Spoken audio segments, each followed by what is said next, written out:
everybody. Welcome to episode 9 of the Make a Difference podcast. We are so excited to bring you Michael Ray from Smile Project Louisville today. He and his daughter are doing amazing things in their community. Michael has a contagious laugh, so I hope that you all will get to hear it while we're on this podcast today. And if you're not following him already, his videos that he does with his daughter, Maddie, just bring smiles to everyone's faces. And that's what we're going to talk about today. So welcome, Michael. Thank you so much for being here. No, thank you. I often say it's a two-way street. So thank you so much for inviting me into your world to kind of share what we do. So thank you so much. Yeah, absolutely. Can you give us a little bit of background to start us off? Yeah, why a smile, I guess. And it's really the beauty of an intersection of two different things. And the first thing, as you said, as you alluded to my daughter, Maddie, what's not abnormal to, in having Down syndrome, is most kids can talk. She can't. She's nonverbal. She's non-communicative. So when I say that, she says maybe at best a handful of words. She doesn't put 2 or 3 words together. So for me in my life as a father raising that, we take for granted the 3 simple words, if you're a parent, that we always hear, and that is, I love you. So for me, the affirmation always came in our playfulness. And when I asked her if she loved me, it was always about smiling. So when I found myself on my journey going through challenges and loss and all of the things that we go through in life that make life hard, the one constant that always lifted me up was Maddie. Maddie and her smile was always there. So it was that affirmation of love, even though she didn't say, I love you. And then it took, an intersection of going through a Wendy's drive-through. One of the last places you would ever think that might be uplifting, but it's really what I tell people. And the beauty of life is that we never know what someone is carrying in their head and their heart as they navigate these challenges and hardships in life. So for me, that late, March morning, 2.5 years ago, I had an awful morning. I left to go get some chili. I knew that I was on the doorstep of getting ready to lose my job. And then I met Chantrell. And it's just the simplicity of that interaction. But yet when you meet a stranger and all of a sudden in that short interaction, again, 30 seconds, whatever the math was, I was smiling and laughing. I felt so good. And then as I got the chili, I left. I didn't pull more than 5 feet away, and I pulled over. And as anybody knows, that's a Christian at times, is that you can have these God moments in your life. And for me, it was. And I often laugh and tell people, God speaks to us all the time. Are we listening? But in that moment, I felt the Holy Spirit talking to me, and I broke down crying, and I was like, what are you trying to tell me here? But what I felt is that I felt the power of her smile and love in just that very simple interaction. So I laugh about it now. I was the creepy dude who got out of the car, who walked back up to the drive-through because I wanted to say thank you. I mean, look, that's creepy. I mean, you got to wait for cars to pass through, and then of course, when you're a drive-through worker and you're at the window, there's only one reaction: sir, what's wrong? Because if you're walking back up, they did something wrong. That it is what it is. And I said, no, and I didn't even know her name yet. I said, no, I wanted to thank you. I wanted to thank you for what you just did for me, because you made me feel good. And I look back on that time. I don't even know why. I said, I'd love to take a picture and remember this moment, because I feel like for some reason, as God talked to me, it just has more meaning. So I took a picture with her, never knowing that it kind of would be the start of the journey in going to make strangers smile. So as I started it, that's really all it was. And most people don't even know that. They see the videos and things, and they see all the random acts of kindness we do. but yet it started with a picture. And then I started taking pictures with strangers all over Louisville and started sharing their smiles to social media. But what I found in these short interactions is that I could share something amazing about them to the world. So as then a couple of weeks had passed, I had lost my job again. I was in, a bad place, but I found so much love through smiling with strangers that it was lifting me up. I found something amazing about them to share with the world. And then all of a sudden I started to see and feel how people who looked at those pictures were responding. So I did that for the better part of, honestly, almost a year and a half. It was August of last year. Again, literally, I believe it is another God moment. I will not forget it. I got out of bed, took 2 steps as I was moving towards the bathroom, like all dudes do when they get out of bed. So they have to go to the bathroom the first thing. And I literally stopped in my tracks and I was like, holy, if we're trying to make people smile, why are we not trying to do it by doing random acts of kindness? So how would that look? And that basically then was the start of trying to figure out. And so the first one we decided, we wanted to go somewhere where somebody needed something. If you're living out in the suburbs, I mean, it's a crapshoot. Most people don't, I'm not trying to stereotype, but most people don't need money on here. But so we took ourselves into the inner city. We went to a grocery store and we walked around the grocery store and we were like, God, put on our hearts the right person to go bless today and make smile. So we did that, and then we were conflicted because we saw what appeared to be 2 mothers with kids in baskets, and we're like, no, God, come on, give us the right person, man. I mean, we only got 1 gift card here. We can't do both. So we did it. We videoed it. It was amazingly moving. It moved her. It moved us. It moved the people we shared it with. I wasn't even on LinkedIn then. Shared it with Facebook. It moved them. But where we got the affirmation, like we had chosen the right mother, it took her 3 weeks. She privately sent me a message. And she said, it was as if an angel appeared that day. I can't thank you enough for what you did. I was living house to house, having challenges at times to find enough money to go grocery shopping. And here you were giving me a $50 gift card. I can't thank you enough.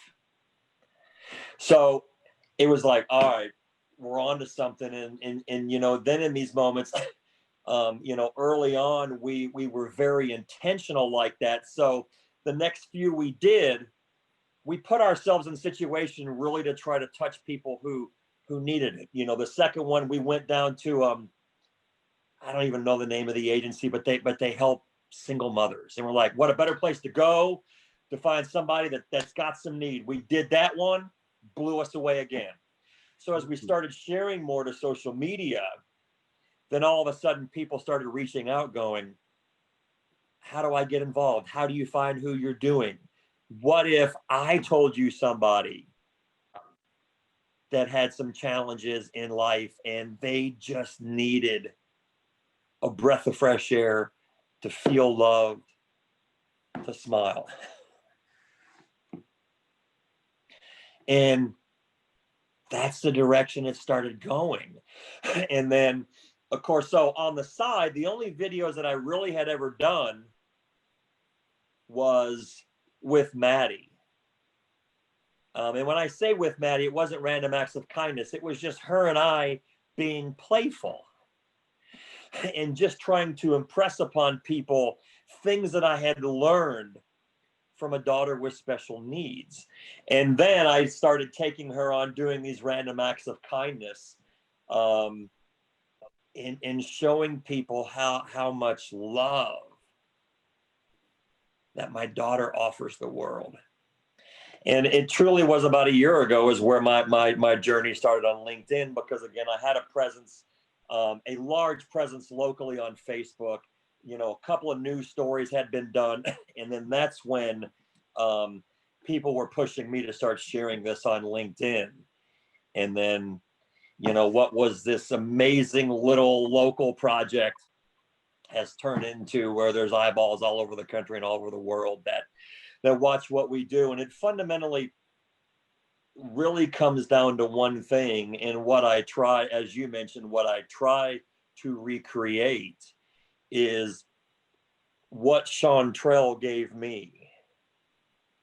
And that is, when someone would watch our video for a couple of minutes, they can feel good.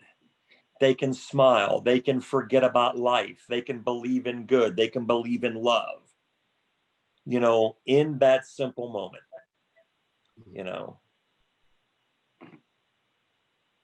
Well, it's just such a great story. And I know, for me personally, I love every morning getting on LinkedIn and seeing what you guys are doing. And it brings a smile to my face. And it's really actually incredible to think that from a year ago to now, I mean, you have an unbelievable following on LinkedIn. And to think that it was just all because you are going around your city and cities around you, just making people smile. And that's incredible. It's incredible. It's great. It's really, really great. So your whole motto is be the reason someone smiles today. And I've seen videos. I've seen your videos. I've seen you gift healthcare heroes. I saw last week you randomly gifted a pizza delivery driver. And it's just everywhere in between, and it's really fun to see. So you mentioned now, obviously, you have a lot of eyeballs on you and things have progressed. So what is your process for who and how you guys are choosing who you reach out to? So the majority are nominated, but that's not 100%, because when I say majority, hell, look, I don't have any data. This is not scientific, but I would tell you probably eight times out of 10 they're nominated. But I leave gift cards in my car, and I'll answer your question here in a second. But I leave gift cards in my car because Maddie loves Frosties, and I found myself, this is probably 6 weeks ago, I'm at a Wendy's drive-thru all the time, anyways. And we were getting a Frosty, and the girl on the other side of the speaker was just energetic, loving. And look, I don't know what a comfort zone is. I fully embrace getting weird with people because I like to bring the best out of them. So her name was Patricia, as Patricia was cutting it up with me, I was giving it right back to her. She started laughing uncontrollably. She goes, "I just love you." So in that moment, I was like, "Girl, you have no idea what we're going to get ready to do for you." And she goes, "All right, we'll get your ass up to the window." So at that point, and Maddie was sitting next to me. I said, "All right, Maddie, you ready to do one, girl?" So we were, just spur of the moment because of what I felt, with her. So as we pull up, I just started recording. And then I told her kind of, what I did. And I asked her, and a lot of times it goes back to the pictures. I asked her to share one thing amazing about her to share with the world. And she smiled. She pulled her mask down and smiled. She goes, "I just love working at Wendy's." I was like, see, that's what's beautiful. And what I try to tell people is you can find happiness no matter where you are, what you do in life. So here you have, so we gave her the gift card. So hell, now in the last 6 weeks, I've been back 2 or 3 times. I've seen her again. Every time I come back, like, hell, you're going to come over for dinner soon. It's like we're friends. But to answer your question, though, specifically, when I say they're nominated, I did one last Friday, and again, nominated. It's an early mid-30-year-old woman who has 2 kids, had her second child 5 months ago, and she'd been having persistent headaches. And she went in and had a CAT scan, and she has an aneurysm. Mm. So she's going to have to go in for surgery. So, somebody reached out to us because of, now you've got this young woman who's got this brain aneurysm, is going to have surgery. There's all this uncertainty. You've got a little baby. You're still trying to work because you're the breadwinner of the family right now because your husband's not working. Maybe just this little boost of love, and we gave her $100 gift card. And sometimes too, what happens, guys, is what's not on camera. And that is, we shoot 2-3 minutes, and sometimes the camera probably needs to roll longer, because once we stop filming, about 30 seconds later, as she was processing it, she's just bawling. She's crying. And, then we found a way to get her laughing again. And she said, thank you. And she goes, you know what? I'm going to use this just to be able to go out with my husband to have a meal before surgery. So I feel like a lot of times, again, it comes back to, I don't try to push my faith on people, but I think these things happen for a reason, and that reason is divine intervention. And when people reach out to me to nominate somebody, I have a platform and I have a voice. So if people, that in my audience are prayerful, so when I share that story, pray for her too. Pray for Jessica. Give her a prayer that everything turns out okay for this young mother. So and some of the other stories, you can't make up the people that reach out. So I think one of the earliest challenges that we found was, how do we do it for people who don't need money? Because there are people out there too that it's not about, they're not going through financial challenges and things, and they're doing such good in the world, but maybe too, they could use a hug and be recognized. So we started doing some of those, earlier in the year too, but because there are amazing people that are out there doing wonderful things, that it's not about giving them something of significance. Right. Man, I have quite a few questions, and they kind of range in where they go. But the first question I want to ask is, just how do people react to you? Like when you're walking up to them, approaching a stranger, perhaps, because and from what I see, it looks you approach strangers. So for what it's worth, and I don't know how many I've done, but I would say easily the number's 120, 150. No one yet has known we're coming. And in some cases, it takes some coordination behind the scenes, because if you're trying to surprise somebody, it's okay. Like Jessica, last Friday, she works at the hair salon, making sure she's going to be there, because we've gone to a couple and they haven't been there. So there does take some work behind the scenes to make sure people are there. But I operate with a shit ton of energy and enthusiasm. So people have, sometimes I'm tucked behind corners and I'm hiding in, the level of emotions. And I think that Darius is what's beautiful about what I do. So you always get me. You sometimes get Maddie that goes with me to do these. What you never know is, who's the person? Who is the person? That always changes.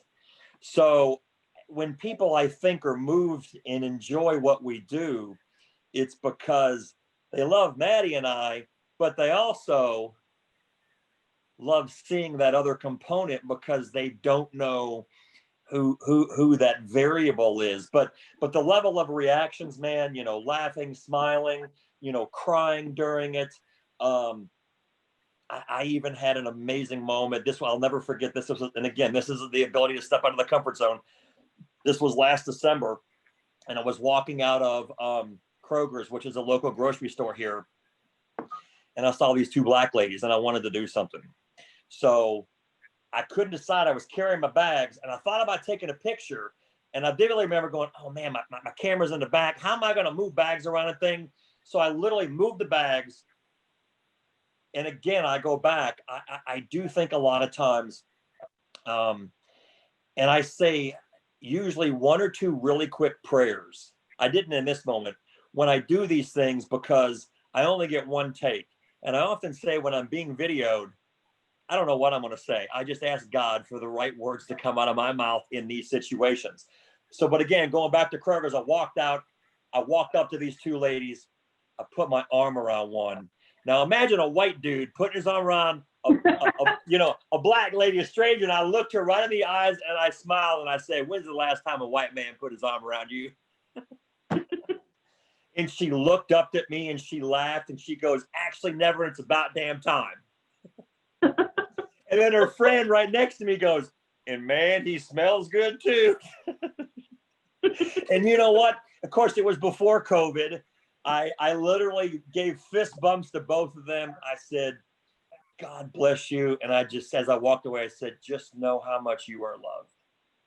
And that's all that was. It probably wasn't even a 30-second interaction. It wasn't even videoed, and that's what a lot of times I try to tell people and impress upon them is that, look, we're going around in most cases giving away gift cards and all that.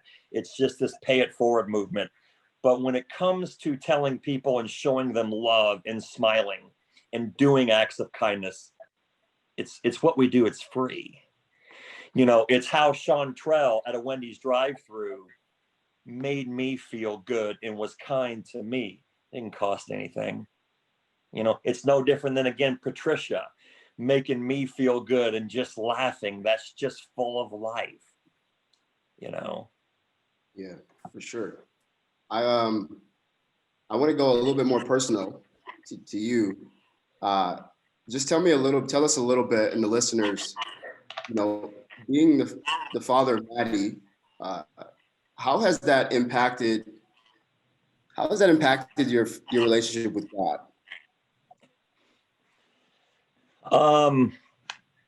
Overwhelmingly, 100%. I did a video recently, but when I say this now, this has been in my mind for a long time. But let me take one step back.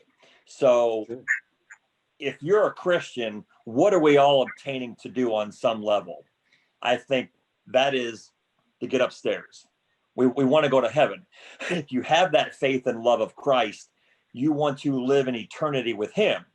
So what you guys may not know is that I had a son that I lost that was 3 months old in 2006 when Maddie was 7. So when you ask me that question, Darius, I live for not only all of my 4 kids, but I know that 2 have punched their tickets. My son Charlie's in heaven, and I know Maddie has punched her ticket. Now, the reason why I say that, and when you ask me how she's impacted me as it relates to my relationship with Christ, I did a video, I don't even think a month ago, in which she is probably the closest thing that I have ever met to God. I say that because first and foremost, what is really God wants the most from us, and that is to show others love, to be loved. So first and foremost, Maddie is nothing but pure love. Secondly, what separates us from Christ? Sin. When we sin. And I can sit here today and tell you, as her father and a 21-year-old woman, I don't think she's ever sinned. I don't think she has the conscience, the intellect, or the ability to know what sin is. So if you don't separate yourself from Christ, and all you do is feel love in your heart for the whole world, look at the lesson that can teach you. And she doesn't see color. She doesn't feel hate. All of those things that, she doesn't. I did another video months ago too, talking about the pandemic, in which she doesn't have any fear or anxiety or stress. She doesn't know we're going through a pandemic. So therefore, you look at all of these things that she can teach us. And I tell people, look, I understand this. You look at her, she doesn't look perfect because of Down syndrome. But you look internally, what someone like her, she is so much more perfect than the three of us. I mean, and I don't care how close you are to God. You can't tell me that, again, because again, I think that we're fallible, as human beings. So when I get asked that question, the things that she has taught me have been immeasurable as it has related to my relationship with God. Mm-hmm, mm-hmm. Yeah. Overwhelming. Let's go. Yeah. Let's go. Let's go. So in regards to Smile Project, do you have like a vision for additional work that you'll be doing outside of the acts of kindness, outside of social media? Where do you see the sort of mission and vision heading? I think it's a collective effort. I think some of these things would have been in place if it wasn't for the pandemic. I did see myself, because I had spoke locally a handful of times in front of groups. I think I bring a special story combined with just this unique energy and enthusiasm and charm to get people to buy into, my message. So I saw that taking off, and then COVID hit. And then I started to see again, and this is LinkedIn, as you build relationships with people on that platform. I knew this was resonating well outside of Louisville. And with those relationships, wanting to start to do what we do outside of this city, not just here in Louisville in some form or fashion. So I did over the summer. So the plan was we were going, I don't want to call it a tour, but we were going to pick some spots, and really, until things kind of 180'd here in Kentucky in a few spots with COVID, we were going to go over into Baltimore and DC, Philly, New York City, take a week and do kind of what we do here with people that we built relationships with and go into their community. So of course, not to say that hasn't fallen apart. We picked off a few spots close. We went to Cincinnati, which is an hour drive. We went to Nashville, it's 2.5 hours south. So we did do some of those things, and we saw the impact in their city too. I did just finish something that was simply amazing too. Through the help of another company called Enjoy Global, they have a platform in which it gives people that follow me a much different experience. And we did a 30-day kindness challenge. And I had somewhere around 52 people that came in. And, look, we all know if you want to create new habits in your life, they say it takes anywhere from 21 to 30 days. But we saw this small group that got involved in their actions within their communities all over the US. We actually even had one in India, in what they were doing to bring love, smiles, and kindness. So I guess that's a lot of moving pieces. I mean, what I really want to do, because again, I feel the love from so many beautiful people nationally, is trying to figure out how my daughter and I can get out a little bit outside this city and kind of share what we do, in their communities. And I think the intent too was, I don't know, are they going to become ambassadors? So if you're out in Salt Lake, maybe you guys are doing it out in Salt Lake, and, and we got people all around the country that embrace, really our vision. Mm-hmm, mm-hmm. Word. Question: are you on TikTok? I am, but I am not a heavy user. I've shared a few things, and I guess why I'm not more. And the other question I get asked, am I on YouTube, is that where I think LinkedIn has really worked for me, and this is what people understand, is that I am highly engaged. at a high level. I'm not 100%, but I probably engage with 80-90% of my audience. And I only say that those percentages because as content continues to move and I've dropped something else, it's hard to stay on top of everything. But I say that because I have built such good relationships with people that continue to come in and watch, that on some level, I guess it's me. It's me trying to do it. So, and I don't really, I know I can drop a video like I've dropped a few things on TikTok, but I'm not engaging with anybody, so I'm sure on some level as I grow and get maybe some support on the back end, we'll be doing some more of those things. You need, well, I'm going to gently nudge you and say, you need to be on TikTok. Okay. Yes, it's just the platform in and of itself. I think the way content is consumed on the platform is ideal for the work that you're doing and the ranges of audiences because, you have your LinkedIn side of things, but even a significant portion of people on TikTok that will be impacted by the work that you guys are doing, Sure. just being yourselves, are not going to be on LinkedIn right away. And so, and most of them are probably a completely different audience for the most part. But the impact is necessary. So I'm gonna be and I don't watching. disagree there. You're exactly right. I'm gonna be watching to see the increase in TikTok videos. I'm gonna start. I don't know how to tag on there, whatever I got to do, but as I do, so offline, DM me or text me or something. Yeah. Give me your handle, and I'm gonna hit you up on my TikTok. And I'm gonna start tagging you. I'm gonna start taking because we're of a similar makeup, so I will start doing something similar. I already kind of do it, but I'll do it, and I'm gonna start tagging you, and I better see some TikTok. Challenge accepted. So I know, and go ahead.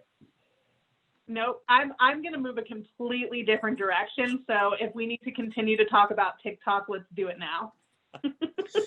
I don't want to talk about TikTok. I do want to dive, before we run out of time with Michael, I do want to dive into one more personal question that I have out of curiosity.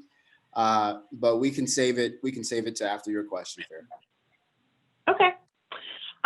So we know you are running around doing random acts of kindness, blessing people, making people smile, which is awesome. But I think that there's also a little bit of a story here about showing people that somebody living with a disability or a parent with a special needs child, there's so much joy in that. And I think that there's a little bit of a story there too, because you go out with Maddie and she comes with you and people see her and she radiates joy and people can't help but smile. So I kind of want to hear just your overall thoughts on how that impacts the organization just by really normalizing her disability and just, we talked about how someone like Maddie is just not even capable of sin because she's just so pure, and she doesn't, there's a lot of things that she doesn't even have to deal with like the rest of us, like the anxiety, the fear about COVID, for instance. Like she's just out continuing to live her life and radiate joy and not worrying about stupid COVID. So, it's interesting because the first probably 10, 12 years of her life, I look back on that time and would say, look, it wasn't that I wasn't a bad father, but I think my heart and my role as a father was much different. I was chasing success and happiness through business and money until, again, the loss of my son, my career fell apart, my marriage fell apart, lost my house, and then found myself as an early 40-year-old man living with his parents. And then I really felt, even though, again, Maddie always had, not only Maddie, but my other children always had this presence, I think then it started, as I started to evolve as a man and a father, I started to fully understand what joy and happiness really looked like. So when you ask me those questions about Maddie, and again, I had one dark moment. I'll never forget it. It was in 2014, in which I didn't feel like I wanted to live anymore. I didn't attempt to take my life, but I pulled up in front of a church. I didn't even go in, but I sat in my car for an hour and a half crying, just trying to ask how to go a different direction and end it. But yet I felt the power of God, and I moved on. And again, I think that even though, as my other kids, who you think are normal, and you have that complexity as a father, and all of a sudden, your daughters are 16 and 18, and that's a different level of parenting. I go back and I always say the one constant I always had was Maddie.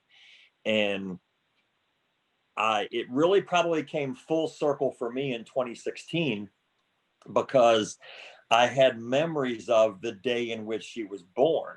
And I say 2016 because she was 17, she was a senior in high school, and she was voted homecoming queen.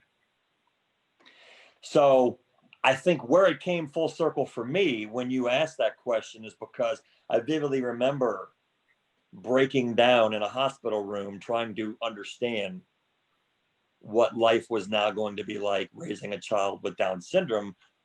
And you think of all those obstacles and challenges, but then all of a sudden, you're in 2016, she's 17, and you're like, God is so good.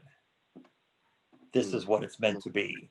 So, and I really think, God wants so much from us, and we're capable of such greatness, but yet sometimes we don't trust his timing. And I think for me, it was just those years and things that I needed to go through in life, just God getting me ready for something much bigger. So when I drove away in 2014 and I knew the constant, so, as far as Maddie, I was positioned to do the work.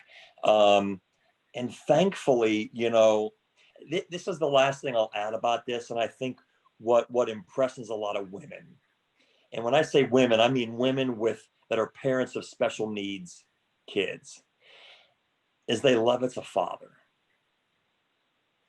Because more often than not, a lot of that burden falls on the mother. And they love to see a father be that inclusive with the Down syndrome daughter. And I understand the importance and the power of that. Yeah. Yeah. Well, I did have some other questions, man, but I think that's a fitting word to sort of wrap up our time together on. I'll reach out to you later, because I'm going to keep you accountable on TikTok anyway. So, we'll I'm more. already not looking forward to it, but I'm going to do it because of you. It's good. It's necessary. But yeah, it's been a pleasure chatting with you, Michael. It has been a pleasure. The last thing before we let you go. Yeah. Our audience, the audience that we engage with, Marketing 360, Madwire, and ultimately where our content will go, there's a range. You have your entrepreneurs, you have creators, you have young professionals and students, different positions in life, parents, all of that. I just want to give you the platform for a few seconds to share a message with them today. So I usually go back to one simple one, but I'm going to go a different direction today. And that is, and I didn't even know this until a couple of months ago. I started saying about a year ago, when I went to make a 28-year-old third grade teacher smile because she had stage 3 colon cancer. And again, as I shared earlier, sometimes I don't know what words are going to come from my mouth. And in that moment, I said, we smile and make others smile, because life is hard. It's not easy. So a couple of months ago, I was on a Zoom call with somebody for the first time, and they shared a story about the company called Life is Good. I don't know if you've heard of them. Mm-hmm. So all I knew them as, because they asked me, going, "You ever heard of Life is Good?" I'm like, "Oh yeah, man. I see their T-shirts everywhere and all." And what I had no clue, and I think most of the free world doesn't know, is what they stand for. So when he laid it on me, it resonated so much to where I wanted to cry, because it took me back to that moment in which I was with that 28-year-old teacher with cancer, and what I said. And I say that because the company, yeah, they make T-shirts, but their mission statement is 3 very, very simple phrases. Life is not perfect. Life is not easy. Life is good. So it took me back to that, because, look, we are going to go, whether you're building a business, it's battling cancer, no matter what the struggles, the obstacles or challenges and hardships in life is still amazing. So the ability for people like that 28-year-old teacher to smile and have a level of positivity through such adversity, that's where you find greatness. And that's why, even though I was sitting in front of a church in 2014, contemplating taking my life, I was so wrong, because life is so good. It's amazing to be alive. Last but not least, tell people where they can find you and or donate, get involved. So the easiest way is smileprojectlouisville.com. The really cool thing about that is, if you're not on social media, everything we do, it's got a plug-in, so it's uploaded directly into there. So you don't have to go to all the social channels, whether you find me on Facebook as Smile Project Louisville, whether you find me on LinkedIn as Michael Ray. I'm on Insta. Yep. He's on TikTok too. So I do more on Facebook and Instagram. Share some other stuff that I wouldn't on LinkedIn, but yeah. Well, Michael, you're not going to get out of the TikTok thing. It's happening. No, I know. It's all good. But you know what? Hey, maybe this is way of God putting Darius in my life to go, man, and then I'm going to be here 2 months from now going, man, that brother was right. I'm killing it on TikTok. That's right. You will, and you absolutely will. I can tell you that now. Yeah. I know the platform. Well, Michael, it has been a pleasure to be with you.